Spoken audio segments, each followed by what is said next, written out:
नमस्कार दोस्तों, स्वागत है आप सभी का आपके अपने इस यूट्यूब चैनल बाय एमडी धीवर पर। दोस्तों, इस वीडियो में हम लोग बात करेंगे कि जितने भी लोग प्री डीएलएड एंट्रेंस एग्जाम की तैयारी कर रहे हैं उन सभी लोगों के लिए हम लोग सीडीपी की क्लास लेकर आ रहे हैं। और आज की जो क्लास है वो 5वीं नंबर की क्लास है और जिसमें हम लोग पढ़ा रहे हैं सीडीपी की क्लास। सीडीपी अर्थात जो आपका शिक्षण अभिरुचि उसमें, और जो आपका जो सिलेबस है उसमें हम लोग टॉपिक वाइज क्वेश्चन आंसर लेकर आ रहे हैं ताकि आपकी जो सीडीपी अर्थात शिक्षण अभिरुचि की जो विषय है उन सभी विषय की प्रॉपर आपकी तैयारी हो सके। और आज की जो क्लास है उस क्लास का जो दूसरा टॉपिक है वो है अनुकूलन की योग्यता। अभी आप लोग बोलोगे कि ये अनुकूलन की योग्यता क्या होता है। सबसे पहले मैं आपको इसको समझा देता हूँ और उसके बाद हम लोग टोटल 20 एमसीक्यू अर्थात 20 क्वेश्चन आंसर करेंगे। इस टॉपिक में से हम लोग टोटल 20 क्वेश्चन आंसर करेंगे और इस 20 क्वेश्चन आंसर में से कम आपको 3 से 5 नंबर के आपको जो एग्जाम है उसमें देखने को मिलेंगे। ये जो क्वेश्चन है वो सेम नहीं आएगा लेकिन रिलेटेड आएगा, ये है क्योंकि आप टॉपिक वाइज हम लोग इसका एमसीक्यू करा रहे हैं वो। और आपका जो दूसरा टॉपिक है वो है अनुकूलन की योग्यता। अब आप बोलोगे ये अनुकूलन की योग्यता होता क्या है, तो मैं आपको थोड़े से समझा देता हूँ। अनुकूलन अर्थात वातावरण में तालमेल बिठाना। अर्थात आप मान लो अगर आप कहीं पास रहते हो, ठीक है, अगर बिलासपुर में रहते हो, बिलासपुर से अगर कहीं आप रायपुर में जाते हो तो वहाँ का वातावरण यहाँ का वातावरण अलग होता है, ठीक है। तो उसमें किस प्रकार से आप अपने आप को एडजस्ट करते हो, अनुकूलन स्थापित कर पाते हो, वो कहलाता है, ठीक है। मतलब वातावरण के अनुसार परिवर्तन कर लेना। इसी को सेम टू फॉर्म में आप बच्चे की जो मानसिकता है, ठीक है, वो किस वातावरण से अर्थात अपने घर की वातावरण में जिस प्रकार से वो रहता है, उसके बाद जैसे ही वो विद्यालय में आता है अर्थात फर्स्ट जैसे विद्यालय में वो एडमिशन लेता है उस विद्यालय की जो वातावरण है, ठीक है, तो उसमें किस प्रकार से वो अपना तालमेल बिठा पाता है, वहाँ अच्छे से रह पाता है। इसको एक टीचर होने के नाते आप किस प्रकार से समझते हो, उसको जान पाते हो, उसके बारे में बताया गया। और इन फ्यूचर आप शिक्षक ही बनने वाले हो, टीचर ही बनने वाले हो, तो आपको ये ज़्यादा इंपॉर्टेंट हो जाता है कि आप बच्चों की मानसिकता को समझो कि वो किस वातावरण से कैसे आ रहा है और किस प्रकार से वो तालमेल बिठा पा रहा है। और एक टीचर होने के नाते आपको इसको समझने हैं, इसलिए सिलेबस में आपको जो शिक्षण अभिरुचि का जो पूरा विषय है उसको दिया गया है, ठीक है। अब आप लोग समझ गए होंगे कि अनुकूलन की योग्यता क्या होता है, बच्चे कैसे तालमेल बिठा पाते हैं ये, ठीक है। तो चलिए इस पर हम लोग एमसीक्यू कर लेते हैं फटाफट। और जितने भी क्वेश्चन हम लोग करेंगे उन सारे क्वेश्चन का आप लोग स्किप करके, ठीक है, बीच बीच में स्किप कर लेना अर्थात रोक लेना और रोक करके उसका आंसर देने का भी कोशिश कीजिएगा, ठीक है। क्योंकि जितना अच्छे तरीके से आप लोग क्वेश्चन को समझोगे और उसका आंसर दोगे, आप अपने जो क्वेश्चन को समझने की जो आपकी स्किल होगी वो बढ़ते जाएगी। और ये जितने भी क्वेश्चन आंसर होंगे मैं व्याख्यात्मक तरीके से आपको समझाने की कोशिश करूंगा, ठीक है। और एक क्वेश्चन में कम से कम 4-5 क्वेश्चन भी ऐड होंगे अर्थात उसमें भी छिपे होंगे। आपको अलग अलग प्रकार से वो एक क्वेश्चन में किस प्रकार से बन सकते हैं इन सारी बातों को जानेंगे, ठीक है। तो चलिए जल्दी से हम लोग फिलहाल के क्वेश्चन आंसर कर लेते हैं, ठीक है। तो चलिए आज का जो क्लास है क्लास नंबर 5 होगा। इससे 4 क्लास हम लोगों ने पहले से कर चुके हैं। अगर आप लोगों ने अभी तक की नहीं देखोगे तो जल्दी से जाइए, डिस्क्रिप्शन पर मैं उसका लिंक दे दूंगा और चारों क्लास को पहले जा करके देख लीजिए, क्योंकि आपका जो प्री डीएलएड एंट्रेंस एग्जाम है उसका सिलेबस वाइज मैंने जो एमसीक्यू है उसको पढ़ाया हुआ है, तो अच्छे से जा करके देख लीजिएगा भैया, ठीक है। और आज का जो क्लास होने वाला है वो होने वाला है आपका जो शिक्षण अभिरुचि विषय है उसमें का जो दूसरा टॉपिक है वो है अनुकूलन की योग्यता। और अनुकूलन क्या होता है मैंने पहले ही समझा चुका है आपका, ठीक है। तो सबसे पहले हम लोग फर्स्ट क्वेश्चन को देख लेते हैं। तो चलिए सबसे पहले हम लोग फर्स्ट क्वेश्चन देख लेते हैं और इसको ध्यानपूर्वक पढ़िएगा और आंसर देने की भी कोशिश कीजिएगा। सबसे पहला क्वेश्चन कहता क्या है, देखिए, शिक्षा का उद्देश्य छात्र का सर्वांगीण विकास है, इनमें से क्या इनमें सम्मिलित नहीं है। अर्थात आपको उसको बताना है जो इसमें सम्मिलित नहीं है।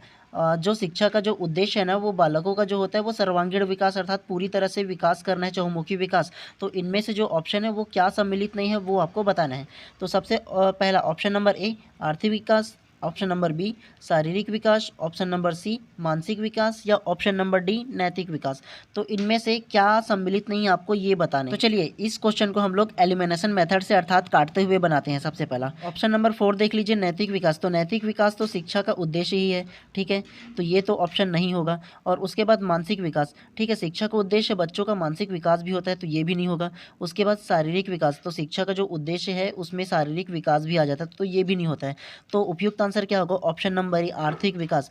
देखिए शिक्षा का जो उद्देश्य है वो बच्चों का मानसिक, नैतिक, शारीरिक, चहुमुखी विकास अर्थात सर्वांगीण विकास करना है, लेकिन आर्थिक विकास ये उसमें शिक्षा में सम्मिलित नहीं है, क्योंकि उसको बच्चों का विकास करना, वो तो अगर विकास अच्छे से उनका होगा तो ऑटोमेटिक ही वो अर्न करने लगेगा, कमाने लगेगी, इसलिए शिक्षा को जो उद्देश्य है वो आर्थिक विकास नहीं होगा।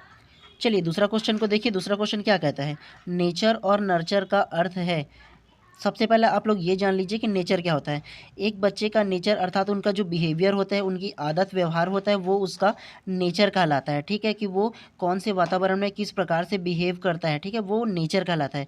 और नर्चर का अर्थ होता है उसका पालन पोषण, अर्थात उसका जो परिवार में ना किस प्रकार से उनका पालन पोषण हुआ है, उसका वातावरण कैसा है, वो नर्चर कहलाता है, ठीक है? अगर प्रश्न समझ में आ गया होगा तो फिर चलिए ऑप्शन को देखते हैं क्या कहता है। ठीक है, सबसे पहला देखिए ऑप्शन नंबर ए आंतरिक और बाह्य वातावरण, ऑप्शन नंबर बी मिजाज और बाह्य आकृति, ऑप्शन नंबर सी चरित्र और मिजाज, या ऑप्शन नंबर डी वंशानुक्रम और वातावरण। तो इसका उपयुक्त आंसर क्या हो जाएगा? तो इसका जो उपयुक्त आंसर है वो है ऑप्शन नंबर डी वंशानुक्रम एवं वातावरण। क्योंकि देखिए नेचर और नर्चर का अर्थ मैंने अभी भी बताया कि नेचर का अर्थ होता है उसका आदत व्यवहार, ठीक है? तो आदत व्यवहार को देखिए हम लोग वंशानुक्रम से भी ले सकते हैं, और उसके बाद नर्चर का जो होता है वो वातावरण। तो वातावरण और वंशानुक्रम दोनों ही आएगा नेचर और नर्चर में। प्रश्न क्रमांक 3 क्या कहता है, ध्यानपूर्वक पढ़िएगा। एक अध्यापक को सामान्य वेशभूषा में ही रहना चाहिए क्योंकि, अर्थात एक जो टीचर है जब वो स्कूल जाता है तो वो उनको कहते हैं कि एक जो टीचर का जो प्रोफेशन होता है वो सामान्य वेशभूषा, अर्थात जो टीचर का जो वेशभूषा है वो सामान्य वेशभूषा और उच्च विचार जो कहते हैं ना वो आता है। तो इसका जो उपयुक्त आंसर है वो क्या हो जाएगा? सबसे पहले हम लोग ऑप्शन देख लेते हैं। ऑप्शन नंबर ए इसे आध्यात्मिक शक्ति का विकास होता है, या ऑप्शन नंबर बी छात्र को सादा जीवन की प्रेरणा मिलती है, या ऑप्शन नंबर सी सादा वेशभूषा उच्च चिंतन का प्रतीक है, या ऑप्शन नंबर डी इससे अनावश्यक व्यय बचता है। तो इसका उपयुक्त आंसर क्या हो जाएगा? चलिए इसको भी हम लोग काटते हुए बनाने की कोशिश करते हैं। तो सबसे पहला ऑप्शन नंबर ए देखिए, इससे आध्यात्मिक शक्ति का विकास होता है। तो देखिए आप स्कूल में बच्चों को आध्यात्मिक ज्ञान नहीं दे सकते, ठीक है? अर्थात रिलीजियसन से रिलेटेड ज्ञान को आपको बिल्कुल भी नहीं देना है, ठीक है? आपको बताना, इन्फॉर्मेशन देना अलग बात है, लेकिन उसका ज्ञान देना वो नहीं, ठीक है? तो ये तो ऑप्शन नंबर ए नहीं होगा। तो ऑप्शन नंबर बी देखते हैं, छात्रों को सादा जीवन की प्रेरणा मिलती है, ये एक पॉजिटिव आंसर हो सकता है, ठीक है? तो और ऑप्शन को देखते हैं, इसको छोड़ देते हैं। ऑप्शन नंबर सी सादा वेशभूषा से उच्च चिंतन का प्रतीक है। ऐसा कोई सादा वेशभूषा आपका उच्च चिंतन का प्रतीक नहीं माना जाता, तो इसलिए इसको नहीं लेंगे, ठीक है? कोई वेशभूषा डिसाइड नहीं करता है, ठीक है? तो ऑप्शन नंबर डी इससे अनावश्यक व्यय बचता है, तो नहीं, ऐसे निगेटिव पॉइंट्स नहीं लेंगे, अनावश्यक व्यय बचता है। ये पहनना ना पहनना अपनी अलग सी चॉइस है, लेकिन एक जो टीचर है उसको छात्रों को सादा जीवन की प्रेरणा मिलती है, अर्थात छात्रों के अगर की दृष्टिकोण से सोचा जाए ना तो ऑप्शन नंबर बी ही करेक्ट हो जाएगा। कैसे? तो छात्रों को सादा जीवन की प्रेरणा मिलती है, अर्थात आप नॉर्मल कपड़े पहन करके जाओगे तो एक जो बच्चा है उस आपको देख करके सीखेगा, जब मेरा टीचर ऐसा करता है तो मेरे को भी करने चाहिए, इस प्रकार से ये पॉजिटिव आंसर हो जाएगा। तो तीसरा का जो उपयुक्त आंसर होगा ऑप्शन नंबर बी हो जाएगा। चलिए प्रश्न क्रमांक 4 पढ़िएगा और ध्यानपूर्वक समझने की कोशिश कीजिएगा। विद्यालय में आयोजित किए जाने वाले विभिन्न सहपाठीय क्रियाकलापों के बारे में आपकी क्या राय है? अर्थात विभिन्न सहपाठीय क्रियाकलाप कहने का अर्थ यह है कि विद्यालय में जब भी किसी प्रकार की क्रियाकलाप अर्थात खेल-कूद का आयोजन करना, चाहे वो सांस्कृतिक कार्यक्रम वगैरह का जो आयोजन किया जाता है, तो वो आयोजन क्यों किया जाता है, इसमें एक टीचर होने के नाते आपकी क्या राय होती है, इसको आपको बताना है, ठीक है? तो सबसे पहले आप लोग ऑप्शन देख लीजिए। ऑप्शन नंबर ए यह सभी शिक्षा के आवश्यक अंग है। ऑप्शन नंबर बी इससे छात्रों में सहयोगिता और सामाजिक गुण का विकास होता है, या ऑप्शन नंबर सी इससे छात्रों का मनोरंजन होता है, या ऑप्शन नंबर डी इससे विद्यालय में पठन पाठन में बाधा पड़ती है। तो इसका जो उपयुक्त आंसर है वो क्या हो जाएगा? तो सबसे पहले चलिए इसको भी काटते हुए चलते हैं कि क्या इसमें सही हो सकता है। सो ऑप्शन नंबर डी देख लीजिए, इससे विद्यालय में पठन पाठन में बाधा। तो बाधा मतलब ये निगेटिव पॉइंट्स है, और मैंने आपको बताया था कि सीडीपी अर्थात जो शिक्षण अभिरुचि, इसमें आपको निगेटिव बिल्कुल भी नहीं लेना है, ठीक है? तो ये तो गलत हो जाएगा। उसके अलावा ऑप्शन नंबर सी देख लीजिए, इससे छात्रों का मनोरंजन होता है। देखिए खेल कूद और जो सांस्कृतिक कार्यक्रम वगैरह का जो आयोजन होता है वो सिर्फ मनोरंजन के लिए नहीं होता है, तो ये भी ऑप्शन गलत हो जाएगा। ऑप्शन नंबर बी को देख लीजिए ध्यानपूर्वक, इससे छात्रों में सहयोगिता और सामाजिक गुणों का विकास होता है, मतलब ये एक पॉजिटिव आंसर हो जाता है, ठीक है? और ऑप्शन नंबर ए को पहले देख लेते हैं, ठीक है? यह सभी शिक्षा के आवश्यक अंग है। आवश्यक अंग तो है, लेकिन उपयुक्त आंसर क्या हो जाएगा? देखिए सबसे ज़्यादा अगर कि पॉजिटिव में बोला जाए ना तो ऑप्शन नंबर बी हो जाएगा। कैसे? इससे छात्रों में सहयोगिता और सामाजिक गुणों का विकास होता है। अगर बच्चा अगर कोई सांस्कृतिक कार्यक्रम करेगा या खेलकूद में हिस्सा लेगा तो एक दूसरे से सहयोग की भावना और सामाजिक गुणों का भी विकास होता है, इसलिए इसका उपयुक्त answer option number number B हो जाएगा। चलिए अब प्रश्न क्रमांक 5 देख लेते हैं कि 5 क्या कहता है। देखिए एक बात मैं आपको बता दूं, इस प्रकार के जो भी जितने भी प्रश्न आएंगे वो जो प्रश्न है वो लॉन्ग में दिया जाएगा, लेकिन थोड़ा सा अच्छे से समझ करके पढ़ोगे तो ये आपके लिए सरल होगा। सिर्फ देखने के लिए आपको बहुत लॉन्ग लॉन्ग क्वेश्चन लगेंगे, ठीक है। तो थोड़े से ध्यानपूर्वक पढ़िएगा और आंसर देने की भी कोशिश कीजिएगा, ठीक है। तो देखिए प्रश्न क्रमांक 5 क्या कहता है, आप एक समस्यात्मक बालक के साथ कैसा व्यवहार करना पसंद करेंगे। अर्थात देखिए आपके क्लास में एक बच्चा ऐसा है जो हमेशा समस्यात्मक है। समस्यात्मक कहने का मतलब ऐसा है कि कोई भी काम ढंग से नहीं कर पाता, पढ़ने को हो तो ढंग से पढ़ नहीं पाता, लिखने को होगा ढंग से लिख नहीं पाता, या किसी भी काम को दो तो वो ढंग से नहीं कर पाता, तो उसे समस्यात्मक बालक कहते हैं, ठीक है। तो अगर प्रश्न समझ में आ गया होगा तो इसको ऑप्शन को देख लेते हैं। तो सबसे पहला ऑप्शन नंबर ए देख लीजिए, समस्यात्मक बालक की पहचान करके उसकी समस्या का समाधान ढूंढने का प्रयत्न करेंगे, उसे व्यक्तिगत ध्यान केंद्र के अंदर रखेंगे। ध्यान केंद्र के अंदर रखेंगे कहने का मतलब ऑब्जर्वेशन में रखेंगे। ऑप्शन नंबर बी क्या कहता है, देखिए समस्यात्मक बालक को जितना संभव हो तिरस्कृत करे तथा उसके साथ कठोर व्यवहार करें। ऑप्शन नंबर सी देख लीजिए, समस्यात्मक बालक को हर सप्ताह उसके समस्या को अभिभावक को सौंप दे और विद्यालय से निष्कासित कर दें। ऑप्शन नंबर डी क्या कहता है, देखिए समस्यात्मक बालक के साथ धैर्यपूर्वक व्यवहार करें, स्वयं के लिए समस्या ना बनाएं। चलिए तो इसको भी काटते हुए देखते हैं कि इसका सही आंसर क्या हो जाएगा। ऑप्शन नंबर डी देख लीजिए, समस्यात्मक बालक के साथ धैर्यपूर्वक व्यवहार करें, स्वयं उसके लिए समस्या ना बने। समस्या ना बने मतलब चलिए इसको ऑप्शन पे छोड़ के रख देते हैं, ठीक है, ये हल्के पॉजिटिव में लग रहे हैं, ठीक है। उसके अलावा ऑप्शन नंबर सी देख लीजिए, समस्यात्मक बालक को हर सप्ताह उसकी समस्या अभिभावक को सौंप दी। समस्या, ये बताइए विद्यालय में बच्चे को समस्या हो रहा है तो आप उसके अभिभावक को सौंप देंगे कि आपकी बालक की समस्या है आप जानो बोल के, तो ये तो निगेटिव पॉइंट से इसको बिल्कुल भी नहीं होगा इसका आंसर। ऑप्शन नंबर बी देख लीजिए, समस्यात्मक बालक को जितना संभव तिरस्कृत, ये मैंने बताया था कि निगेटिव पॉइंट बिल्कुल भी नहीं लेना है, ये भी कट गया। उसके अलावा ऑप्शन नंबर ए देखिए, समस्यात्मक बालक की पहचान करके उसकी समस्या का समाधान ढूंढने का प्रयत्न करेंगे और उसे व्यक्तिगत ध्यान केंद्र के अंदर रखें। ये जो पांचवा का जो आंसर है उपयुक्त आंसर हमको ये लग रहा है, और यही जो ऑप्शन नंबर ए है वही सही है, ठीक है। ये ऑप्शन डी वाला भी सही है, लेकिन सबसे ज़्यादा इफेक्टिव जो आंसर बोलेगा ऑप्शन नंबर ए हो जाएगा, ठीक है। तो पांचवा का जो आंसर है ऑप्शन नंबर ए रहेगा। प्रश्न 6 क्या कहता है, ध्यानपूर्वक पढ़िएगा, किस कारण बालक में कुंठा जन्म लेती है। अब ये कुंठा का मतलब ये होता है कि जो खुद से जो गिल्टी फील करने वाली जो रिग्रेट होता है ना, वो कुंठा कहलाता है। और कुंठा को हम लोग हीनता का जो भाव होता है ना, खुद में जो हीन की भावना आती है वो भी कह सकते हो। तो चलिए ऑप्शन नंबर ए देख लीजिए क्या कहता है, व्यक्तिगत अक्षमता के फलस्वरूप। ऑप्शन नंबर बी, प्रोत्साहन के प्रभाव के परिणाम स्वरूप। ऑप्शन नंबर सी, सभी प्रेरकों के संघर्ष के फलस्वरूप। या ऑप्शन नंबर डी, उपयुक्त में से कोई नहीं। अर्थात इस कारण बालक में कुंठा जन्म लेती है, इसका आंसर देना है, ठीक है। तो काटते हुए इसको बनाओगे तो उपयुक्त में से कोई नहीं, ये तो काट दोगे वैसे ही। देखिए ऑप्शन नंबर सी, अभिप्रेरकों के संघर्षों के फलस्वरूप, संघर्ष के फलस्वरूप भी नहीं आएगा। प्रोत्साहन के अभिभाव के परिणाम स्वरूप, प्रोत्साहन के अभिभाव के फलस्वरूप भी नहीं आएगा। ऑप्शन उपयुक्त क्या होगा, ऑप्शन नंबर ए हो जाएगा। अभी मैंने बताया कि कुंठा क्या कहलाता है, कुंठा मतलब खुद में हीन की भावना। तो देखिए व्यक्तिगत अक्षमता के फलस्वरूप, अगर उस व्यक्ति में जो बालक है उसमें अगर कुछ नहीं जानता है, वो अगर दूसरे वाला सामने वाला आंसर दे रहा है वो नहीं दे पाया, तो खुद में हीन भावना आएगा, अर्थात कुंठा को जन्म देगा। तो उपयुक्त आंसर क्या होगा, ऑप्शन नंबर ए हो जाएगा। 7 क्या कहता है, ध्यानपूर्वक पढ़िएगा, एक शिक्षिका प्राय ही अपने विद्यार्थियों की शिकायत प्रधानाचार्य से करती है, शिक्षिका का यह व्यवहार संकेत करती है। अर्थात ये समझ लिए एक जो कक्षा में शिक्षिका है अर्थात विद्यालय में शिक्षिका है, वो अपने बच्चों की जो शिकायत है प्रधानाचार्य अर्थात प्रिंसिपल से करती है। इसकी जो ये व्यवहार है वो क्या कहलाता है, किस ओर संकेत करता है, ये बताना है। ऑप्शन नंबर ए देख लीजिए, उसके श्रेष्ठ तथा जागरूक होने का प्रमाण देता है, ठीक है, जो प्रमाण नहीं लेकिन प्रमाण के तौर पे आता है। या ऑप्शन नंबर बी, श्रेष्ठ समायोजन। ऑप्शन नंबर सी, कुसमायोजन। या ऑप्शन नंबर डी, प्रधानाचार्य को सहयोग करने का। तो इसका उपयुक्त आंसर क्या होगा, तो देखिए अगर कोई शिक्षिका विद्यार्थी की शिकायत डायरेक्ट प्रिंसिपल से कर रही है, वो जो अपनी क्लास की जो टीचर है वो खुद उस समस्या को समाधान नहीं कर रहा है, ठीक है, तो ये इसका जो आंसर जो करेक्ट होगा ना वो कुसमायोजन, अर्थात वो जो वातावरण है जो बच्चों की समस्या है उसको नहीं ले रहा है, तो क्या होगा, कुसमायोजन होगा। ना तो ये प्रधानाचार्य का सहयोग कर रहे हैं, ना तो ये श्रेष्ठ समायोजन है, ये तो गलती है ना, खुद जो सॉल्व नहीं कर पा रहे तो ना ही वो श्रेष्ठ व जागरूक हो रहा है। तो उपयुक्त जो आंसर है वो कुसमायोजन अर्थात ऑप्शन नंबर सी हो जाएगा 7वां का। चलिए प्रश्न क्रमांक 8 देख लीजिए। 8 क्या कहता है, निम्नलिखित में से कौन सी विशेषताएं श्रेष्ठ रूप से समायोजित व्यक्ति की नहीं है। अर्थात ये निगेटिव क्वेश्चन है, देखिए तो, और निगेटिव पॉइंट्स ही आपको लेना है, ठीक है। निम्न में से कौन सी ऐसी विशेषता है जो श्रेष्ठ रूप से समायोजित व्यक्ति की नहीं है, अर्थात कोई भी वातावरण में समायोजन जो अपने आप को नहीं ढाल पाता है, ठीक है। तो ऑप्शन नंबर जो ए है उसको देख लीजिए, व्यवहार में लचीलापन। ऑप्शन नंबर बी, दूसरों की कमियों को निकालना। या ऑप्शन नंबर सी, धैर्यशील। या ऑप्शन नंबर डी, दृढ़ इच्छा शक्ति से युक्त। तो इसका उपयुक्त आंसर क्या हो जाएगा। अगर काटते हुए चलोगे तो देखिए, अगर ऑप्शन नंबर डी देखिए, दृढ़ इच्छा शक्ति से युक्त, ये समायोजन की निशानी है, ठीक है। और दूसरा जो है धैर्यशील, ये भी समायोजन की निशानी है।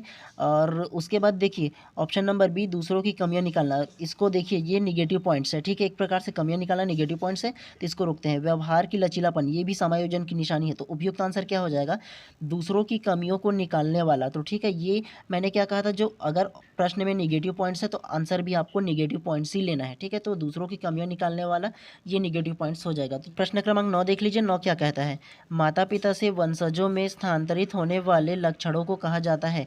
अर्थात माता पिता से जो गुण बच्चों में स्थानांतरित होता है, जो जाता है गुण उसमें, उसको क्या कहते हैं। तो सबसे पहला देख लीजिए, ऑप्शन नंबर ए पर्यावरण। Option number B gene. Option number C अनुवांशिकता। या ऑप्शन नंबर डी होम्योस्टैटिस। तो देखिए इसका जो उपयुक्त आंसर हो जाएगा वो ऑप्शन नंबर सी हो जाएगा, अनुवांशिकता, जिसको हम हेरिडिटी कहते हैं इंग्लिश में, ठीक है। देखिए माता पिता से जो स्थानांतरित जो होता है ना, जो गुण बच्चों में स्थानांतरित होता है, उसे अनुवांशिकता कहते हैं। अगर सीडीपी के लैंग्वेज में लोगे तो, अगर सीडीपी विषय में लोगे तो इसका जो उपयुक्त आंसर है ऑप्शन नंबर सी हो जाएगा। चलिए प्रश्न 10 देखते हैं। 10 क्या कहता है, ध्यानपूर्वक पढ़िएगा। निम्न में से कौन सा कथन सत्य है, अर्थात इसमें सत्य कथन कौन सा है ये आपको बताना है। चलिए ऑप्शन को ध्यानपूर्वक पढ़ते हैं। ऑप्शन नंबर ए, विद्यालयीकरण का बुद्धि पर कोई प्रभाव नहीं पड़ता। ऑप्शन नंबर बी, अनुवांशिक बनावट व्यक्ति की परिवेश की गुणवत्ता के प्रति प्रत्युत्तरात्मक को प्रभावित करता है। ऑप्शन नंबर सी, गोद लिए गए बच्चे का वही बुद्धि लब्धि होता है जो गोद लिए गए उनके सहोदर भाई बहन का होता है। या ऑप्शन नंबर डी, अनुभव मस्तिष्क की विकास को प्रभावित नहीं करती। तो चलिए इसको भी काटते हुए देखते हैं, इसका उपयुक्त जो सत्य कथन है वो कौन सा हो जाएगा। तो ऑप्शन नंबर डी को देखिए, ऑप्शन नंबर डी क्या कहता है, अनुभव मस्तिष्क का विकास को प्रभावित नहीं करता, तो ये असत्य हो जाएगा। देखिए आपका जो एक्सपीरियंस अर्थात अनुभव जो है वो आपके मस्तिष्क को प्रभावित करता ही करता है। ऑप्शन नंबर सी देखिए, गोद लिए गए बच्चे का वही बुद्धि लब्धि होता है जो गोद लिए गए बच्चे उनके सहोदर भाई बहन का होता है। अर्थात इसको सरल तरीके से आपको समझाऊं ना, तो ये एक बात जानिए, अगर दो बच्चा है, एक बच्चे को कोई गोद ले लिया, वो चला गया रायपुर में रह रहा है, ठीक है, और दूसरा बच्चा को कोई गोद ले लिया और वो चला गया कोई ऐसे दिहाड़ी गांव में चला गया, ठीक है। दोनों का ये बताओ जो बुद्धि लब्धि होगा वो सेम होगा क्या, आप बताओ। जो रायपुर में जो बच्चा रहेगा और जो गाँव में बच्चे रहेगा, दोनों की बुद्धि सेम होगी क्या, नहीं होगी ना। एक बच्चा जहाँ वो टेक्नोलॉजी की बात करेगा, दूसरा बच्चा वही जो रहेगा वो अपनी जो गांव तक की जो एरिया है वहीं तक की सीमित रह जाएगा। तो दोनों की जो बुद्धि लब्धि जो आईक्यू लेवल है ना वो अलग अलग होगा। तो इसका जो आंसर ये भी बोलेगा तो ना, ये सत्य भी नहीं है ये, ठीक है। और ऑप्शन नंबर बी को देख लीजिए, अनुवांशिक बनावट व्यक्ति की परिवेश की गुणवत्ता की प्रत्युत्तरात्मक को प्रभावित करता है। तो ये एक पॉजिटिव आंसर हो जाता है। जो बच्चे की बनावट जो होती है, ठीक है, उसके जो गुणात्मक होते हैं, अर्थात जो परिवेश में जो रहता है, जो माहौल में रहता है, जो वातावरण में रहता है, वो उसको प्रभावित करता है। तो ये एक पॉजिटिव आंसर होता है। लेकिन ऑप्शन नंबर ए को देख लेते हैं, विद्यालयीकरण बुद्धि का कोई प्रभाव नहीं पड़ता। तो ये बताइए, अगर कोई बच्चा विद्यालय जा रहा है तो घर से जैसे ही वो विद्यालय में गए, तो क्या उसकी बुद्धि पर कोई जो उसका आईक्यू है उस पर कोई प्रभाव नहीं पड़ेगा क्या, पड़ेगा ही पड़ेगा। तो ये भी ऑप्शन गलत हो जाएगा। तो इसका जो उपयुक्त आंसर है वो ऑप्शन नंबर बी हो जाएगा। चलिए प्रश्न 11 को देखिए, ध्यानपूर्वक पढ़िएगा। अनुसंधान से पता चला है कि विद्यालय में अनेक स्तर पर विभेदीकरण पाया जाता है। उच्च प्राथमिक स्तर पर इनमें से कौन सा विभेदीकरण का उदाहरण नहीं है। अर्थात ये देख लीजिए, उदाहरण नहीं है बोला गया है, अर्थात ये निगेटिव पॉइंट्स पूछा है, ठीक है। अगर इसको समझना चाहो ना तो सरल वे पे आपको समझा दूं। उच्च प्राथमिक स्तर अर्थात जो विद्यालय, जो हाई स्कूल है, वहाँ एक अनुसंधान अर्थात रिसर्च किया गया और पाया जाता है कि विद्यालय में हमेशा बच्चों के साथ भेदभाव, विभेदीकरण अर्थात भेदभाव होता है, ठीक है। तो इसमें आपको बताना है कि कौन सा भेदभाव नहीं है, इसमें जो पॉइंट्स दिया गया है वो। तो सबसे पहले आप लोग ऑप्शन देख लीजिए। ऑप्शन नंबर ए क्या कहता है, बहुत से अध्यापक पढ़ाने के लिए केवल व्याख्यान विधि का प्रयोग करते हैं। ऑप्शन नंबर बी, अध्यापकों की निम्न सामाजिक आर्थिक परिवेश से आए बच्चों से बहुत कम अपेक्षाएं होती है। ऑप्शन नंबर सी, मध्याह्न भोजन के दौरान दलित बच्चे को अलग बैठाया जाता है। ये जो बताया है वो बैठाया होगा, ठीक है।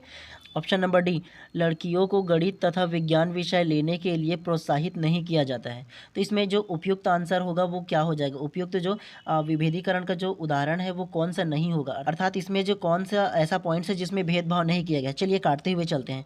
ऑप्शन नंबर डी को देखिए क्या कहता है, लड़कियों को गणित तथा विज्ञान लेने में प्रोत्साहित नहीं किया जाता, ये भेदभाव का ही तरीका है, इसलिए ये गलत हो जाएगा। उसके बाद देखिए ऑप्शन नंबर सी, मध्याह्न भोजन के दौरान दलित बच्चे को अलग बैठाना, ये भी तो भेदभाव हुआ ना।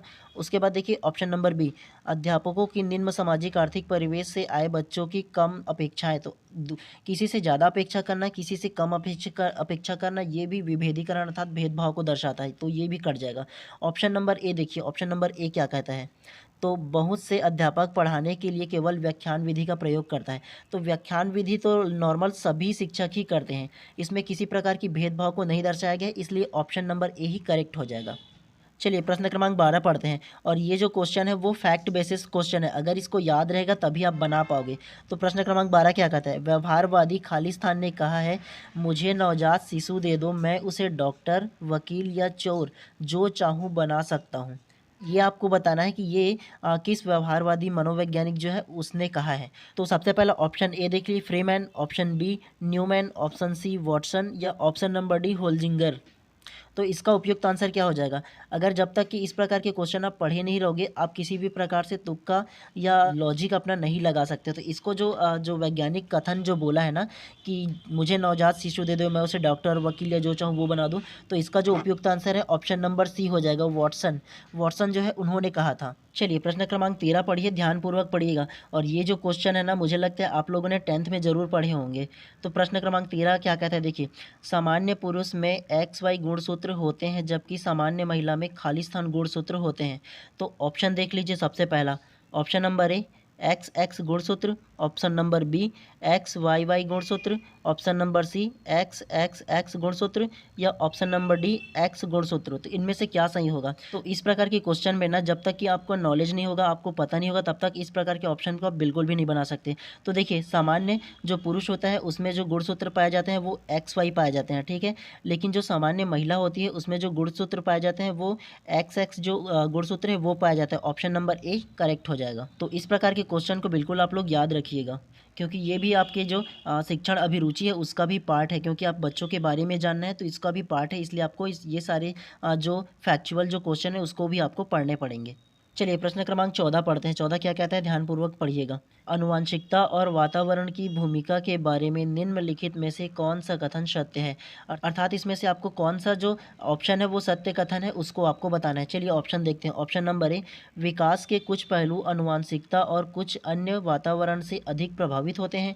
ऑप्शन नंबर बी, सीखने और प्रदर्शन करने की एक क्षमता बच्चों की क्षमता जीनों द्वारा पूरी तरह से निर्धारित की जाती है। ऑप्शन नंबर सी, अच्छा देखभाल और पौष्टिक आहार बच्चों की किसी भी जन्मजात विकार को दूर कर सकता है। या ऑप्शन नंबर डी, पर्यावरण केवल बच्चों की भाषा विकास में महत्वपूर्ण भूमिका निभाती है। तो इसका उपयुक्त जो आंसर होगा वो क्या हो जाएगा, आपको ये बताने हैं। चलिए तो इस प्रश्न को काटते हुए बनाने की कोशिश करते हैं। सबसे पहले देखिए ऑप्शन नंबर डी, पर्यावरण केवल बच्चों की भाषा विकास में महत्वपूर्ण भूमिका निभाती है। आप लोग ये बताओ कि एक जो बच्चा है वो केवल पर्यावरण से केवल भाषा विकास में महत्वपूर्ण भूमिका निभाए और बाकी जो उसका जो विकास है वो नहीं होगा क्या, तो ये ऑप्शन जो हो जाएगा वो गलत हो जाएगा। उसके अलावा ऑप्शन सी देख लो, अच्छी देखभाल और पौष्टिक आहार बच्चों की किसी भी जन्मजात विकार को दूर कर सकता है। आप लोग ये बताओ, एक बच्चे को मान लो किसी प्रकार की डिजीज़ है, किसी प्रकार की बीमारी है, तो उसको पौष्टिक आहार और देखभाल करोगे ठीक हो जाएगा क्या, जो जन्मजात उसका जो डिजीज़ अर्थात जो उसका विकार है वो, तो ये भी ऑप्शन गलत हो जाएगा, ऐसा बिल्कुल भी नहीं होता है। उसके अलावा ऑप्शन नंबर बी देख लीजिए, सीखने और प्रदर्शन करने की एक बच्चे की क्षमता जीनों द्वारा पूरी तरह से निर्धारित की जाती है। जीन अर्थात जो होता है माता पिता से उसमें जो आए हुए जो गुण होते हैं उसको जीन कहते हैं। तो जीनों द्वारा क्या पूरी तरह से निर्धारित रहेगा, नहीं रहेगा, उसका जो वातावरण जो जन्म के बाद जो होगा ना वो भी निर्धारित करेगा, इसलिए ये भी गलत हो जाएगा। तो सही ऑप्शन क्या होगा, तो ऑप्शन नंबर ए को देख लीजिए सही आंसर के लिए। ये क्या कहता है देखिए, विकास की पहलू आनुवांशिकता और कुछ वातावरण से प्रभावित होता है, अर्थात देखिए कुछ जो हेरिडिटी अर्थात जो अपने माता पिता से आए हुए जो गुण होते हैं कुछ उसमें प्रभावित होता है, और जो कुछ प्रभाव जो होता है वो वातावरण अर्थात जो जहाँ उसको रहने का माहौल होता है उस प्रकार से बच्चा जो होता है उसका विकास होता है। तो ये जो उपयुक्त आंसर हो जाएगा ऑप्शन नंबर ए हो जाएगा। चलिए तो प्रश्न क्रमांक 15 पढ़ते हैं, ध्यानपूर्वक पढ़िएगा और आंसर देने की कोशिश कीजिएगा। एक बालक का आहार उसकी लंबाई कितनी होगी इसको प्रभावित करता है, और यहाँ तक कि बालक कितने प्रभावी तरीके से चिंतन करेगा एवं समस्याओं का समाधान करेगा इसे प्रभावित करता है। इस उदाहरण में विकास मुख्यतः प्रभावित होता है। अगर प्रश्न समझ में आ गया तो ऑप्शन देख लेते हैं। ऑप्शन नंबर ए आनुवंशिकी द्वारा, ऑप्शन नंबर बी वातावरण द्वारा, ऑप्शन नंबर सी प्रारंभिक और बाद के अनुभव द्वारा, या ऑप्शन नंबर डी निरंतरता द्वारा। तो इसका जो उपयुक्त आंसर है वो क्या हो जाएगा। अर्थात ये क्वेश्चन को समझना चाहो ना तो सरल तरीके से मैं आपको ये समझा दूं कि एक जो बालक होता है उसका जो आहार लेते हैं अर्थात जो खाता पीता है उसकी लंबाई जो कितना बढ़ेगा कितना घटेगा, वो कितना चिंतन करेगा, ये सारा चीज़ यहाँ तक कि जो उसकी जो समस्या है उसका समाधान किस प्रकार से करेगा, ठीक है, इन सभी चीज़ों को प्रभावित करता है। तो इन सभी चीज़ों को क्या प्रभावित करता है आपको ये बताना है, अर्थात उसका जो विकास और उसको प्रभावित सबसे ज़्यादा क्या करता है। तो इसको काटते हुए चलोगे ना तो सबसे ज़्यादा देखिए ऑप्शन नंबर ए देखोगे तो अनुवांशिकी द्वारा होता है, ठीक है, इसको मान सकते हैं। ऑप्शन नंबर बी वातावरण द्वारा, ये भी ठीक है, लेकिन प्रारंभिक और बाद के अनुभव द्वारा ये तो नहीं होगा, ठीक है। उसके अलावा ऑप्शन नंबर डी को देखना चाहो तो ऑप्शन नंबर डी क्या कहते हैं, देखिए निरंतरता द्वारा भी नहीं होगा, ठीक है। तो अब बच जाता है ऑप्शन नंबर दो हो जाता है। कभी कभी इस प्रकार से समस्या आती है कि दो ऑप्शन कट जाते हैं, दो ऑप्शन बचते हैं, तो इसमें उस आंसर को लेना है जो उपयुक्त होगा, जो सटीक आपको लगे, ठीक है। तो इसका जो उपयुक्त जो आंसर होगा ना वो वातावरण द्वारा। सबसे ज़्यादा जो प्रभाव पड़ता है ना किसी बालक पर या किसी व्यक्ति पर तो उसका जो वातावरण होता है उस पर ही पड़ता है, क्योंकि जिस माहौल में वो बच्चे रहेगा उस माहौल के जो प्रभाव है वो पड़ेगा ही पड़ेगा। आनुवंशिकता रहेगा लेकिन उतना ज़्यादा नहीं, लेकिन वातावरण का प्रभाव सबसे ज़्यादा होता है, ठीक है। तो इसका जो 15 का उपयुक्त आंसर होगा ऑप्शन नंबर बी हो जाएगा। चलिए प्रश्न क्रमांक 16 करते हैं, ध्यानपूर्वक पढ़िएगा और आंसर देने की कोशिश कीजिएगा।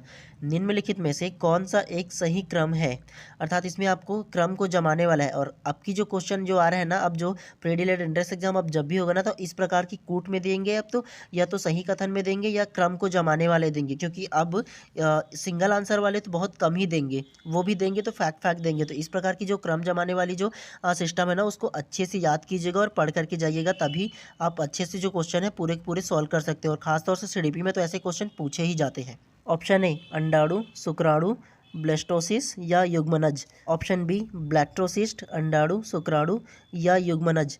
ऑप्शन सी ब्लैक्टोसिस्ट, युग्मनज या अंडाणु या शुक्राणु, या ऑप्शन डी अंडाणु, शुक्राणु, युग्मनज या ब्लास्टोसिस्ट। तो आंसर क्या होगा। चलिए एक को सबसे पहले थोड़े से आपको समझा देता हूँ, इसका जो मतलब होता है उसको, ठीक है।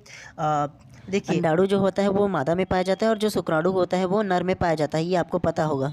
उसके बाद जो देखिएगा ना ये जो युग्मनज है ना, वो एक बात आप लोग ये जान लो कि जो अंडाणु और शुक्राणु जो दोनों के मिलने से जो कोशिका बनती है ना, जो उसे युग्मनज कहते हैं। और ब्लैक्टोसिस्ट वो होता है जो शुक्राणु जो अंडाणु जो बनता है ना, तो उसमें जो कोशिकाओं की समूह होता है, ठीक है, जैसे जिससे एक जो बच्चा है या जो एक जो भ्रूण होता है उसका जो किस प्रकार से विकास होता है वो एक जो क्रम है ना उसको दर्शाता है, ठीक है।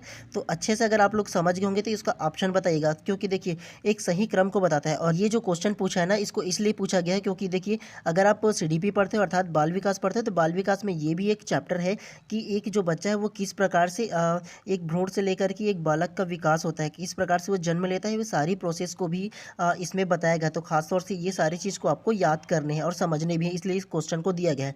तो अगर इसका सही आंसर को बोलोगे ना तो इसका जो सही आंसर वो है वो होगा ऑप्शन नंबर डी, ठीक है। सबसे पहला देखिए अंडाणु आएगा, शुक्राणु, फिर उसके बाद युग्मनज अर्थात दोनों के मिलने से जो एक कोशिका उत्पन्न होगा, जो प्रोसेस होगा वो होगा। और उसके बाद ब्लास्टोसिस्ट अर्थात जो है ना पूरे जो कोशिकाओं की समूह जो होता है उसको ब्लैक्टोसिस्ट होते हैं, अर्थात वो जो ब्लैक्टोसिस्ट है वो किस प्रकार से एक भ्रूण के रूप में विकसित होता है इसको दिया गया है। और इस प्रकार की जो क्वेश्चन होते हैं वो वेरी वेरी इंपॉर्टेंट होते हैं, क्योंकि ऐसे क्वेश्चन अब जो एग्जाम में है वो आने लगे। तो इस प्रकार की जो क्वेश्चन है बिल्कुल आप याद रखिएगा। चलिए प्रश्न क्रमांक 17 पढ़ते हैं, ध्यानपूर्वक पढ़िएगा और उसका आंसर देने की कोशिश कीजिएगा। सामान्य संयुक्त कोशिका में गुणसूत्र के जोड़े होते हैं, अर्थात जो सामान्य कोशिका होती है इसमें कितने गुणसूत्र के जोड़े होते हैं आपको ये बताने हैं। Option number A 22, option number B 23, option number C 24 या ऑप्शन नंबर डी उपयुक्त में से कोई नहीं। तो इसका सही आंसर क्या हो जाएगा ये बताइए। तो इसका जो सही आंसर होगा वो होगा ऑप्शन नंबर बी 23। अर्थात मैं आपको ये बता दूं एक सामान्य जो मनुष्य होता है उसमें जो नर और मादा में जो होता है वो 46 टोटल गुणसूत्र पाए जाते हैं, और एक बच्चे में माता और पिता के 23 जो जो गुणसूत्र होते हैं वो मिलने से एक सामान्य बच्चे का जन्म होता है, ठीक है। तो उसमें ये जो बोल सकते हैं कि 23 गुणसूत्र होते हैं, ठीक है। तो 23 सूत्र मम्मी के और 23 सूत्र जो पिता के जो होते हैं वो दोनों मिलते हैं, ठीक है। तो ये जो संयुक्त कोशिका के जो गुणसूत्र के जोड़े होते हैं वो 23 के 2 जोड़े होते हैं। टोटल जो होता है वो 46 होता है, ठीक है। प्रश्न क्रमांक 18 देख लीजिए, ध्यानपूर्वक पढ़िएगा। विद्यार्थी में अवांछित व्यवहार अनडिजायरेबल बिहेवियर को परिवर्तन करने में सबसे प्रभावी सिद्धांत है। अर्थात किसी विद्यार्थी में अवांछनीय व्यवहार अर्थात जो होता है ना, अनचाहा जो व्यवहार करने लगते हैं अचानक, तो उसको आप परिवर्तन करना चाहते हो, तो इसमें परिवर्तन आपके करने में किस प्रकार ले उसको परिवर्तन करोगे, उसका प्रभावी सिद्धांत कौन सा होगा ये बताना है आपको। तो ऑप्शन नंबर ए है विद्यार्थी को दंड देना, ऑप्शन नंबर बी अभिभावकों के ध्यान में इसे लाना, ऑप्शन नंबर सी अवांछित व्यवहार के कारण को ढूंढना और उपचार का प्रबंध करना, या ऑप्शन नंबर डी इसकी उपेक्षा करना। तो उपयुक्त आंसर क्या होगा? अगर इसको काटते हुए चलोगे तो अर्थात इसको एलिमिनेशन मेथड से बनाते हैं, तो सबसे पहले देखिए ऑप्शन नंबर डी इसकी उपेक्षा करना। तो उपेक्षा ये तो निगेटिव पॉइंट्स हो गए, ये आपको बिल्कुल नहीं करने हैं। उसके बाद ऑप्शन नंबर सी क्या कहते हैं, अवांछित व्यवहार के कारण को ढूंढना और उपचार का प्रबंध करना, ये पॉजिटिव आंसर है, रहने देते हैं। ऑप्शन नंबर बी को देख लेते हैं, अभिभावकों को ध्यान में इसे लाना। अगर आपके विद्यालय में ऐसा बिहेवियर हो रहा है तो सुधारना किनको है? आपको है, अगर एक टीचर हो तो ये भी आंसर निगेटिव हो जाएगा, तो इसको नहीं आएगा। उसके बाद विद्यार्थी को दंड देना, विद्यार्थी को तो आप किसी भी प्रकार से दंड दे ही नहीं सकते, तो ये भी ऑप्शन गलत हो जाएगा। तो उपयुक्त आंसर क्या होगा? तो 18 का जो उपयुक्त आंसर होगा वो ऑप्शन नंबर सी हो जाएगा, अवांछित व्यवहार के कारण को ढूंढना और उपचार के प्रबंध करना। एक टीचर होने के नाते आपको ये सारे काम करने हैं। चलिए प्रश्न क्रमांक 19 देख लेते हैं। 19 क्या कहता है, ध्यानपूर्वक पढ़िएगा। एकल अभिभावक वाले बच्चों को पढ़ाते समय शिक्षकों को, अर्थात एकल अभिभावक कहने का मतलब ये है कि किसी बालक की या तो मम्मी है या पापा कोई एक है, तो ऐसे बच्चों को पढ़ाते समय आपको क्या करने चाहिए ये बताना है आपको। चलिए ऑप्शन पढ़ लेते हैं। ऑप्शन नंबर ए स्थिर और एकरूपता वातावरण उपलब्ध कराना चाहिए, ऑप्शन नंबर बी इस तथ्य को अनदेखा करना चाहिए और इसे बच्चों के साथ अन्य बच्चों के समान व्यवहार करना चाहिए, या ऑप्शन नंबर सी इस प्रकार के बच्चे के साथ भिन्न प्रकार के व्यवहार करना चाहिए, या ऑप्शन नंबर डी ऐसे बच्चे को गृह कार्य अर्थात जो होमवर्क होता है वो कम देने चाहिए। तो आपको क्या करना चाहिए? चलिए इसको भी काटते हुए बनाते हैं। तो ऑप्शन नंबर ए को देखिए, स्थिर एवं एकरूपता वातावरण उपलब्ध कराना चाहिए, ठीक है, करा सकते हो आप। ऑप्शन नंबर बी इस तथ्य को अनदेखा करना चाहिए और एक बच्चे के साथ अन्य बच्चों को समान व्यवहार करना चाहिए, ये भी सही है। ऑप्शन नंबर सी क्या कहता है, इस प्रकार के बच्चों के साथ भिन्न प्रकार के, कैसे आप भिन्न प्रकार के व्यवहार करोगे? अलग अलग बिहेवियर थोड़ी रखोगे, एक टीचर होने के नाते ऐसे बच्चे को क्रम गृह कार्य दोगे, अलग अलग भेदभाव आपको भी नहीं करना है। तो 2 कट गया, 2 बचा हुआ है, तो इसका जो उपयुक्त आंसर है वो क्या हो जाएगा सबसे ज़्यादा? तो उपयुक्त जो आंसर होगा वो ऑप्शन नंबर बी हो जाएगा। कैसे? तो इस तथ्य को अनदेखा करना है कि उसकी मम्मी है या पापा है या दोनों में से कोई एक है, तो इस तथ्य को आपको अनदेखा करना है और ऐसे बच्चे के साथ सामान्य व्यवहार करना है, अर्थात जो अन्य बच्चों के साथ व्यवहार करोगे उसी प्रकार से व्यवहार आप ये जो बच्चा है उसके साथ भी करोगे, क्योंकि उसको ये ना लगे कि दोनों के साथ अलग अलग व्यवहार कर रहा है। सेम करोगे तो उसको भी सिमिलैरिटी अर्थात समानता लगेगा, इसलिए उपयुक्त आंसर ऑप्शन नंबर बी हो जाएगा। चलिए इस क्लास का अंतिम क्वेश्चन प्रश्न क्रमांक 20 को ध्यानपूर्वक पढ़िएगा और आंसर देने की कोशिश कीजिएगा। बालक में अपराधी प्रवृत्ति के विकास होने का मुख्य कारण है, अर्थात देखिएगा कि कभी विद्यालय में ना जब जो एक बालक होता है उसकी प्रवृत्ति अपराधी टाइप से हो जाता है, अर्थात चोरी वगैरह करना या अपराध करना या किसी को मारना, ऐसी उसकी प्रवृत्ति हो जाता है, अर्थात आदत हो जाता है। तो इसको आप, इसका जो मुख्य कारण है वो क्या है इसको आपको बताना है। तो सबसे पहला परिवार का वातावरण, ऑप्शन नंबर बी अनुशासनहीनता, ऑप्शन नंबर सी आर्थिक अभाव, या ऑप्शन नंबर डी दोषपूर्ण पाठ्यक्रम। तो इसका उपयुक्त आंसर क्या होगा? चलिए काटते हुए देखते हैं। ऑप्शन नंबर डी दोषपूर्ण पाठ्यक्रम, तो इसमें पाठ्यक्रम का कोई दोष नहीं है, ठीक है, ये नहीं होगा। आर्थिक अभाव, आर्थिक अभाव भी कोई वो नहीं है। चलिए उसके बाद अनुशासनहीनता, अनुशासनहीनता भी उतना वो नहीं है, क्योंकि एक टीचर होने के नाते एक टीचर उसमें अनुशासन डेवलप कर सकता है। लेकिन देखिए अगर किसी बच्चे की पारिवारिक वातावरण अगर कि उसी प्रकार से है तो वो बच्चा उसी प्रकार से ही बिहेव करेगा। तो इस प्रकार से 20 का जो उपयुक्त आंसर है ऑप्शन नंबर ए हो जाएगा करेक्ट, परिवार का वातावरण। अर्थात कहा जाता है ना कि जिस प्रकार से परिवार का आपके फैमिली का वातावरण होगा उस प्रकार से बच्चे भी होते हैं, चाहे उसको कितने भी सुधारने की कोशिश करो, वातावरण और परिवार का जो प्रभाव है वो पड़ता ही है। तो इस प्रकार से हमारा 20 क्वेश्चन टोटल कंप्लीट हो गया और आगे भी लगातार ऐसे ही वीडियोस हम लाते रहेंगे। और ऐसा लगा आपको ये क्वेश्चन और आज का ये जो क्लास, बिल्कुल कमेंट करके बताइएगा। और अगर आप चैनल पर नए हुए तो चैनल को सब्सक्राइब कर देना और बेल आइकन को दबा देना, ठीक है, ताकि आगे हम भी जब भी ऐसी वीडियोस लेकर आए सबसे पहले आप तक की पहुँचे। और जो हमारा टारगेट है ना, वो है आपको प्री डीएलएड एंट्रेंस एग्जाम जो है उसमें आपको गवर्नमेंट सीट दिलाना ही हमारा मकसद है। इसलिए कंटिन्यू क्लास पे जुड़े रहिएगा। चलिए मिलते हैं इसी प्रकार किसी नेक्स्ट क्लास में।